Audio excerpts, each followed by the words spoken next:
It was actually my 12th birthday. And so my friend showed up and he was like, "Hey, I got you a birthday present." And that's just kind of how it happened. They pulled out a joint and asked me if I wanted to hit it, and it was just a downhill spiral from there. So I was about 12 when I was first introduced to alcohol. Slowly progressed into where I didn't feel normal if I wasn't using a substance to change the way that I felt. The disease of addiction and alcoholism affects people from all walks of life. So you could have had a doctor, you could have had an EMT, but instead we didn't intervene. And then now you have a prison number.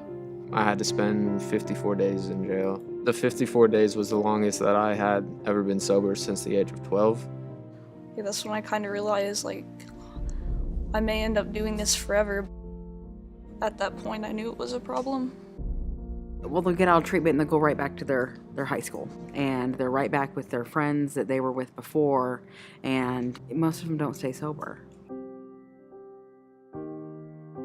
When I actually came here, I just thought of it as such a innovating thing because I'd never heard of a sober school. The school is put in place so that students who are trying to live a better life have somewhere safe to do it. Built a community to where we hold each other accountable. To me, it feels like I don't want to disappoint my friends or the staff.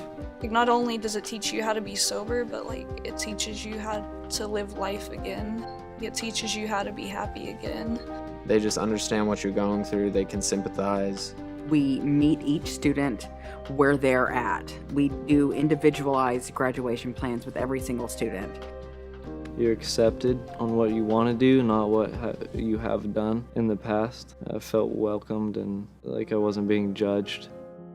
There is a huge need for a recovery community for adolescents here in Oklahoma. The need is there. That is not the question.